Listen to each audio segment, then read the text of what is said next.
नमस्कार दोस्तों, मैं सरिता कुमारी। आप सभी का मेरे YouTube चैनल एस के सी वीडियो क्रिएटर में बहुत बहुत स्वागत है। तो आज हम बात करेंगे एमए हिंदी के प्रथम सेमेस्टर की पुस्तक मध्यकालीन काव्य की, जो कवि तुलसीदास जी हैं। उन्हीं का एक प्रश्न है भाषा सौंदर्य, तो उसी के बारे में आज का आपको बताऊंगी। तो ऐसी और एजुकेशनल वीडियोस के लिए मेरे चैनल को सब्सक्राइब कर लें और उसके साथ जो बेल नोटिफिकेशन आइकन है उसे प्रेस करके मेरी आने वाली वीडियोस की नोटिफिकेशंस को एक्टिव कर लें। यदि आपको मेरा वीडियो पसंद आता है तो वीडियो को लाइक व शेयर करना ना भूलें। तुलसीदास जी का भाषा सौंदर्य। तुलसीदास जी भाव और भाषा दोनों ही रूप क्षेत्रों में अद्वितीय कवि हैं। उन्होंने भक्ति काल के दौरे में प्रचलित दोनों ही भाषाओं, अवधी और ब्रज दोनों ही भाषाओं का उपयोग किया है। जहाँ अवधी में रामचरितमानस की रचना की है, वहीं ब्रज भाषा में उन्होंने कृष्ण गीतावली की रचना की है। उनके यहाँ अवधी एवं ब्रज भाषा के पूर्वी एवं पश्चिमी हिंदी दोनों ही रूप पाए जाते हैं। कवि के भाव की दृष्टिकोण से भाषा का विवेकपूर्ण प्रयोग किया गया है। विभिन्न भाषाओं शब्दों में उन्हें शब्दों, रूपकों, छंदों का प्रयोग, मुहावरों, कहावतों का प्रयोग एवं उचित व्याकरण व्यवस्था उनकी साहित्य लेखन में देखी जा सकती है। तो जो तुलसीदास जी थे, उनकी भाषा सौंदर्य की निम्नलिखित विशेषताएं हैं।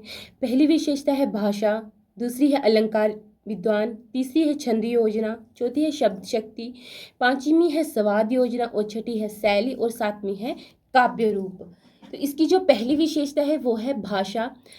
तुलसी काव्य में विशेषता हम देख सकते हैं कि दो भाषाओं का मुख्य रूप से प्रयोग किया गया है। पहली भाषा है अवधी, दूसरी है ब्रज। जहाँ अवधी में क्या बोलते रामचरितमानस की रचना की गई है, तो वहीं ब्रज भाषा में कृष्ण गीतावली की रचना की गई है। गोस्वामी तुलसीदास जी संस्कृत के प्रकारों का भी कुछ प्रयोग किया गया है।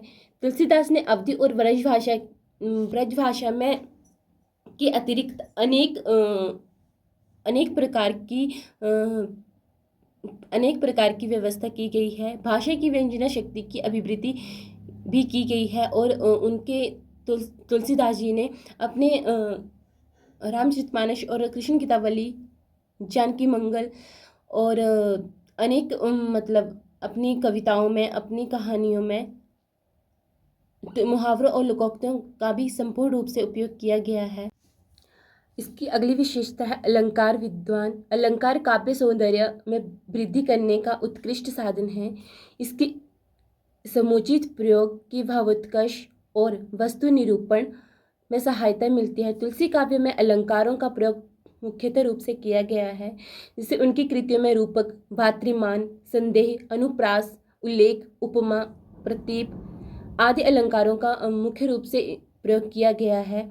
सौंदर्य अथवा दृश्य की चित्रण में उपमा अलंकार का महत्वपूर्ण प्रयोग किया गया है। रामचरितमानस के बालकांड में सीता स्वयंवर के अवसर पर सखियों के मध्य सीता के सौंदर्य का वर्णन उपमा अलंकार में किया गया है।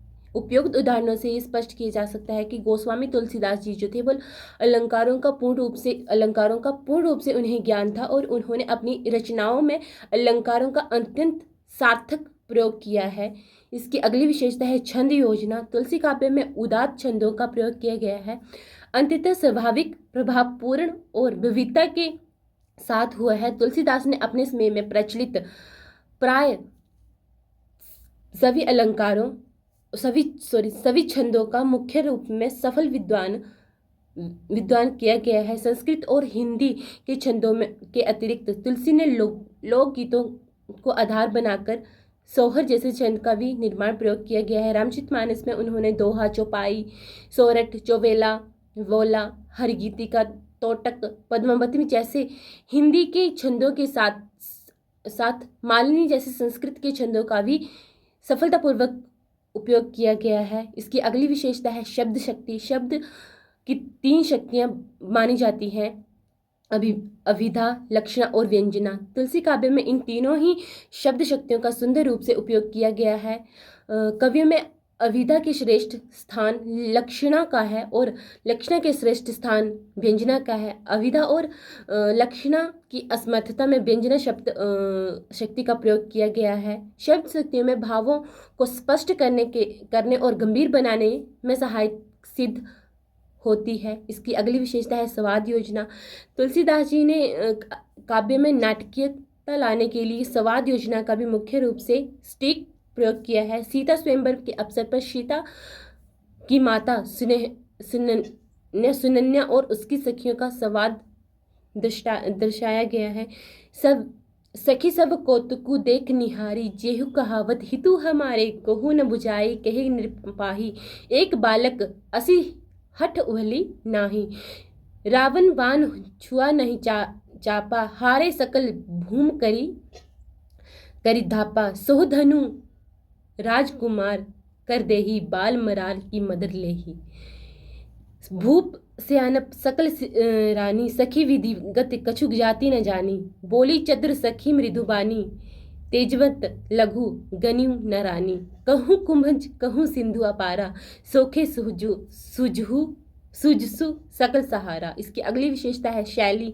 शैली से अभिप्राय लेखक के प्रति तरीके से होता है। प्रत्येक कवि की अपनी शैली होती है और मुख्यतः वर्णात्मक शैली का उन्होंने प्रयोग किया है। इसके अतिरिक्त उन्होंने अपने काव्य में भावात्मक, प्रयोगात्मक और चित्रात्मक शैलियों का भी खुलकर प्रयोग किया है। इसकी अगली विशेषता है काव्य रूप। तुलसीदास जी एक प्रतिभा संपन्न संरचनाकार थे। उन्होंने जितनी निपुणता प्रबंध काव्य लिखने में दर्शाई है, उतनी ही कुशलता से मुक्त काव्य की भी रचना की है। उनका रामचरितमानस अपनी उदारता के कारण समस्त हिंदू जनता का आराध्य ग्रंथ बन गया है। इसके अलावा दोहावली, विनय पत्रिका आदि मुक्त काव्यों की रचना में तुलसी ने अपार ख्याति प्राप्त की है। अंत में उपयुक्त बिंदुओं के ध्यान में रखते हुए हम कह सकते हैं कि तुलसी काव्य भाव की दृष्टि से जितना महान है, कला की दृष्टि से भी उतना ही समृद्ध है। तुलसी के काव्य में भाव और कला का सुंदर वर्णन देखने को मिलता है। जिसे कहते भी हैं कि कविता करके तुलसी ना लसे, कविता करके तुलसी ना लसे, कविता लसी पा तुलसी की कला, कविता लसी पा तुलसी की कला। आपको मेरा वीडियो कैसा लगा कमेंट बॉक्स में ज़रूर लिखें। यदि आपको मेरा वीडियो पसंद आया है तो इसको लाइक व शेयर करना ना भूलें। Thanks for watching.